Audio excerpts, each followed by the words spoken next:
Considerando este escenario y todo lo que se habló, ¿no?, esta semana, lo que sí es un hecho es que el 17 arrancan las clases en ciudad, el 1 de marzo en provincia, el resto del país también, ya lo dijo el presidente, el 1 de marzo las clases comienzan presenciales, paulatinamente. ¿Cómo está el escenario hoy día? Digo, con los 2 cargamentos de vacunas que llegaron, con el próximo que está por llegar, digo, y considerando toda la situación sanitaria, ¿ustedes cómo lo ven y qué lectura hacen de esto? Bueno, efectivamente pareciera que todos los gobiernos se pusieron de acuerdo para poder retomar algún tipo de presencialidad, desde nuestro punto de vista, sin tener en cuenta el cuadro de emergencia derivado de la pandemia, que lamentablemente no cede. Los anuncios de la ciudad de Buenos Aires esta semana han dejado muy preocupada a la comunidad educativa, porque no dan cuenta de lo que hizo el gobierno durante estos meses, ni lo que implica, por ejemplo, desde el punto de vista presupuestario, siendo que el presupuesto 2021 viene con una partida de reducción en un 80% de infraestructura, y son muchas las demandas de la comunidad educativa para poder hablar de escuelas seguras. Entonces, el primer punto es qué condiciones habrá a mediados de febrero, en marzo, respecto a la epidemia, por el riesgo que conlleva, qué condiciones el gobierno asegura desde el punto de vista material, digamos, para desenvolver las clases, porque infraestructura, conectividad, tecnología, los cargos, la red de transporte escolar, todo ha quedado muy en el aire. Hemos escuchado en la semana las declaraciones del jefe de gobierno y la ministra Soledad Acuña, donde ni siquiera pudieron asegurar, por ejemplo, la red de transporte escolar. Nosotros, quiero destacar esto, durante todo el 2020 le hemos hecho llegar al gobierno muchos reclamos, porque durante todo el año, donde no se suspendió la escolaridad, sino la presencialidad dado el cuadro de emergencia, bueno, nosotros exigíamos que se vayan preparando las condiciones para que eventualmente, cuando se retomara la presencialidad, se dieran ciertas condiciones. Sí, ahora Amanda te escuchaba, ¿no?, puntualizar determinadas cuestiones que hay que considerar y que no se puede dejar de hacerlo. Y también escuchábamos en la conferencia de prensa al jefe de gobierno porteño, a su ministra y a sus ministros, y esta cuestión de, bueno, no todos los colegios son lo mismo, ¿no? No todos los colegios tienen la misma situación edilicia, digo, ahí va a haber van a tener que tener un seguimiento. ¿Crees que va a estar muy complejo que se cumplan todas estas condiciones? ¿Lo crees casi imposible? ¿Crees que es un despropósito? Esas condiciones no van a existir, y el propio jefe de gobierno lo dijo.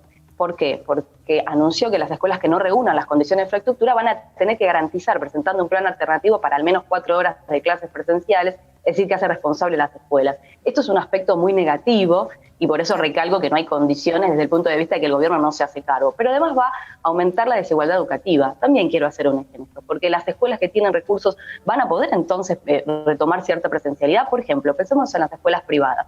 Tienen recursos que para ahí hacer escuelas, aulas mejor dicho, contratar un espacio con fines educativos cercanos al establecimiento. Y las escuelas que no cuentan con una biblioteca, con un espacio abierto, con ventilación y con aula, no van a poder retomar cierta presencialidad. Se va a profundizar la desigualdad educativa, y esto es un aspecto también que queremos recalcar. Entonces yo creo que el gobierno no está asumiendo la responsabilidad, es un anuncio del gobierno de la ciudad muy irresponsable por el riesgo que conlleva, y quiero destacar que el ministro de Educación Nacional, Nicolás Trota, también va en ese sentido. Hemos escuchado la reunión de ayer con los 24 ministros de las provincias, ministros de Educación me refiero, van en el mismo sentido, y también entonces genera preocupación porque nos preguntamos qué han hecho hasta el momento, qué recursos con un presupuesto indudablemente de ajuste, y esto por estas horas preocupa a las familias, preocupa a las escuelas. Amanda, por otro lado, también hay una vertiente y una parte de la población que dice, bueno, pero en Europa los colegios siguieron abiertos, quizá en algún momento hubo un confinamiento y frenaron por algunas semanas, algunos días, pero las clases presenciales de alguna u otra manera se pudieron dar. ¿Por qué nosotros no? ¿Qué opinión hay cuando se abre la ventana al mundo, ¿no?, respecto al área educativa?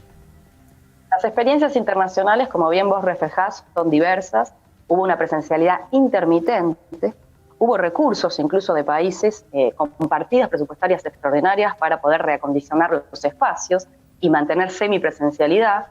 Yo decía anteriormente que el presupuesto de Ciudad de Buenos Aires ha sido de reducción en términos generales, el presupuesto, pero también para los dispositivos digitales y la conectividad con el denominado Plan Sarmiento. Entonces tenemos un punto acá que también hay que colocarlo. Las distintas experiencias también dieron cuentas de contagio de COVID en las escuelas. Esto no se puede esconder detrás de algo. Y ahora nosotros venimos Sí. digamos, de un sistema educativo muy golpeado, entró Exacto. a la pandemia y aumentó su crisis.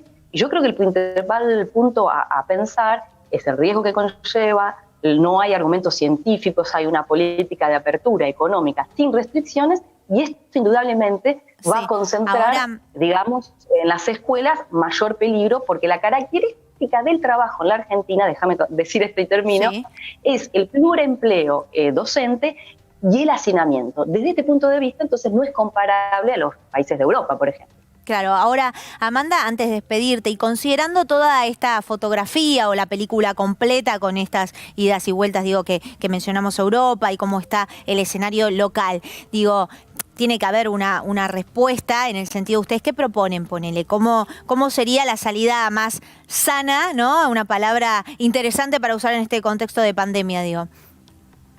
Nosotros hemos planteado que tiene que haber una medida de partida presupuestaria extraordinaria para recondicionar los edificios, para alquilar otros con fines educativos, Sí. para atender una red escolar de transporte, para conectividad, para computadoras, para contratación de personal docente y no docente. Todo esto en el camino de si están dadas las condiciones epidemiológicas. Vos pensá que hoy, con los casos que tenemos en el país, en la ciudad de Buenos Aires, porque los gobiernos han cambiado de argumentos. Cuando había 300 casos en la ciudad de Buenos Aires, cerraron la presencialidad como medida preventiva. Sí. Y ahora que hay 1.300, 1.100, 1.200 casos, dicen que están dadas las condiciones.